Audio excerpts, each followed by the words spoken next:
दोस्तों आने वाली है नाग पंचमी और आज हम आपको सुनाएंगे नाग पंचमी की कथा। तो चलिए दोस्तों शुरू करते हैं। प्राचीन काल में एक सेठ जी के सातों के विवाह हो चुके थे। सबसे छोटे पुत्र की पत्नी श्रेष्ठ चरित्र की विदुषी और सुशीला थी, परंतु उसके भाई ने एक दिन बड़ी बहू ने घर लीपने को पीली मिट्टी लाने को लिए सभी बहुओं को साथ चलने को कहा। तो सभी ढिलिया और खुरपी लेकर मिट्टी खोदने लगे। तभी वहां एक सर्प निकला, जिसे देख बड़ी बहू खुरपी से मारने लगी। यह देखकर छोटी बहू ने उसे रोकते हुए कहा, मत मारो इसे, यह बेचारा निरपराध है। यह सुनकर बड़ी बहू ने उसे नहीं मारा। तब सर्प एक ओर जा बैठा। तब छोटी बहू ने उससे कहा, हम कभी लौट कर आती हूँ तो तुम यहाँ से जाना मत। यह कहकर वह सबके साथ मिट्टी लेकर चली गई और वहां कामकाज में फंसकर सर्प से जो वादा किया था उसे भूल गई। उसे दूसरे दिन यह बात याद आई। तब सबको साथ लेकर वहां पहुंची और सर्प को स्थान पर बैठा देखकर बोली, सर्प भैया नमस्कार। सर्प ने कहा, तू भैया कह चुकी है इसलिए मैं तुझे छोड़ता हूँ, नहीं तो झूठ की बात कहने के कारण तुझे मैं डस लेता। वह बोली, भैया मुझसे भूल हो गई, उसकी क्षमा मांगते हूँ। तब सर्प बोला, अच्छा तू आज से मेरी बहन हुई और मैं तेरा भैया हुआ, तो जो मांगना चाहती है मांग ले। पर बोली, भैया मेरा कोई नहीं है, अच्छा हुआ तो तू मेरा भैया बन गया। कुछ दिन व्यतीत होने पर सर्प मनुष्य का रूप रखकर उसके घर आया और बोला कि मेरी बहन को भेज दो। सबने कहा कि इसके तो कोई भाई नहीं है। तो वह बोला, मैं दूर के रिश्तेदार का भाई हूँ, बचपन में ही बाहर चला गया था। उसके विश्वास दिलाने पर घर के लोगों ने छोटी को उसके साथ भेज दिया। उसने मार में बताया कि मैं वही सर्प हूँ, इसलिए तू डरना नहीं और जहाँ चलने में कठिनाई हो वहां मेरी पूंछ पकड़ लेना।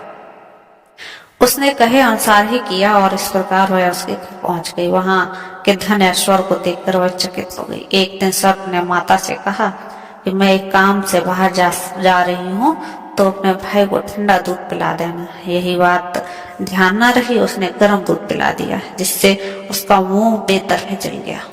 यह देखकर सर्प की माता बहुत क्रोधित हुई, परंतु सर्प के समझाने पर शांत हो गई। तब सर्प ने कहा कि बहन को अब उसके घर भेज देना चाहिए। तब सर्प और उसके पिता ने उसे बहुत सा सोना चांदी जवाहरात वस्त्र भूषण आदि देकर उसे घर पहुंचा दिया। इतना ढेर सारा धन देकर बड़ी बहू ने ईर्ष्या से देखा, भाई तो बड़ा धनवान है, तुझे तो उससे और भी धन लाना चाहिए। सर्प ने यह वचन सुना, सब वस्तुएं सोने की लाकर दे दी। यह देखकर बड़ी बहू ने कहा, इन्हें झाड़ने की झाड़ू भी सोने की होनी चाहिए। तब सर्प ने झाड़ू भी सोने की लाकर दे दी। सर्प ने छोटी बहू को हीरा मणियों का एक अद्भुत हार दिया है। उसकी प्रशंसा उस देश की रानी ने भी सुनी। वह राजा से बोली, सेठ की छोटी बहू का हार यहाँ आना चाहिए। राजा ने मंत्री को हुक्म दिया और उससे वह हार लेकर शीघ्र उपस्थित हो। मंत्री ने सेठ जी से जाकर कहा कि महारानी जी छोटी बहू का हार पहनेंगी, वह उससे लेकर मुझे दे दो। सेठ जी ने डर के कारण छोटी बहू से हार मांग कर दे दिया। छोटी बहू को यह बात बुरी लगी। उसने अपने सर्प भाई को याद किया और आने पर प्रार्थना की, भैया रानी ने हार छीन लिया है, तुम कुछ ऐसा करो कि जब वह हार उसके गले में रहे तब तक के लिए सर्प बन जाए, और जब वह मुझे लौटा दे तब हीरों और मणियों का हार बन जाए। सर्प ने ठीक वैसा ही किया। जैसे ही रानी ने हार पहना वैसे वह सर्प बन गया। यह देखकर रानी पड़ी और रोने लगी। यह देखकर राजा ने सेठ के पास खबर भेजी कि छोटी बहू को तुरंत भेजो। सेठ जी डर गए कि राजा ने जाने क्या करेगा। वे स्वयं छोटी बहू को लेकर उपस्थित हुए। राजा ने छोटी बहू से पूछा, तूने क्या जादू किया है, मैं तुझे दंड दूंगा। छोटी बहू बोली, राजन धृष्टता क्षमा कीजिए, हार ही है। मेरे गले में हीरों और मणियों का रहता है और दूसरों के गले में सर्प बन जाता है। सुनकर राजा ने वह सर्प बना हाथ उसे देकर कहा, अभी पहन कर दिखा। छोटी बहू ने जैसे ही उसे पहना वैसे ही हीरा मणियों का हो गया। यह देखकर राजा को उसकी बात का विश्वास हो गया और उससे प्रसन्न होकर उसे बहुत सारी मुद्राएं दी। छोटी बहू अपने हार और इन सहित घर लौट आई। उसने धन को देखकर बड़ी बहू से ईर्ष्या के कारण अपने पति को सिखाया कि छोटी बहू के पास कहीं से धन आया है। यह सुनकर उसके पति ने अपनी पत्नी को बुलाकर कहा, ठीक बता धन तुझे कौन देता है। तब वह सर्प को याद करने लगी। उसी समय सर्प प्रकट हुआ, यदि मेरी बहन धर्म के बहन के आचरण पसंद प्रकट करेगा तो मैं उसे खा लूंगा। यह सुनकर छोटी बहू का पति बहुत प्रसन्न हुआ और उसने सर्व देवता का बड़ा सत्कार किया। उसी दिन नाग पंचमी का त्योहार मनाया जाता है और स्त्रियां सर्प को भाई मानकर उनकी पूजा करती हैं। तो दोस्तों ये थी कहानी नाग पंचमी की। जब भी नाग पंचमी का या नाग पंचमी के दिन जो भी ये कहानी सुनता है उसकी कामना वो होती है।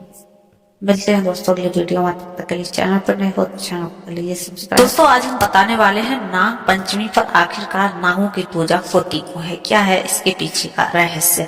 तो दोस्तों और फिर बताएंगे नाग पंचमी है कब की, क्या है इसकी तिथि और कैसे करते हैं इसकी पूजा। तो सबसे पहले बताते हैं दोस्तों कब मनाई जाएगी 2025 में नाग पंचमी। तो दोस्तों हिंदू धर्म में सावन मास का बहुत धार्मिक है। इस महीने में भगवान शंकर की उपासना की जाती है। नाग पंचमी श्रावण मास के शुक्ल पक्ष की पंचमी तिथि को मनाई जाती है। मान्यता है कि इस दिन शुभ मुहूर्त से मैं नाग देवता की उपासना करने से जो भी साधक है उसे विशेष लाभ मिलता है और जीवन की कई समस्याएं भी हो जाती हैं। इस दिन कई लोग उपवास भी रखते हैं। मान्यता है कि नाग पंचमी के दिन उपवास और व्रत कथा और पाठ करने से व्यक्ति को सुख और समृद्धि का आशीर्वाद भी मिलता है। तो दोस्तों चलिए जानते हैं क्या है इसका। इस साल नाग पंचमी दोस्तों 29 जुलाई मंगलवार को पड़ रही है। पूजा का शुभ मुहूर्त सुबह 5:41 से 8:23 तक रहेगा। कुल मिलाकर इस दिन पूजा करने की अवधि 2 घंटे 43 मिनट की है। अब बात करते हैं दोस्तों नाग पंचमी पर जो होता है कि क्यों होती है नाग पूजा, उसके बाद बताएंगे आपको पूजा विधि। तो दोस्तों भविष्य पुराण के अनुसार ब्रह्मा पर्व में नाग पंचमी की कथा दी गई है। इस पुराण के अनुसार सुमंतु मुनि ने शतानिक राजा को नाग पंचमी की कथा बताई। सावन शुक्ल पक्ष की पंचमी के दिन नाग लोक में बड़ा उत्सव होता है। पंचमी तिथि को जो व्यक्ति नागों को गाय के दूध से स्नान कराता है उसके कुल को सभी नाग अभय दान देते हैं। उनके परिवार को सर्प का भय नहीं रहता, काल सर्प दोष से मुक्ति मिलती है।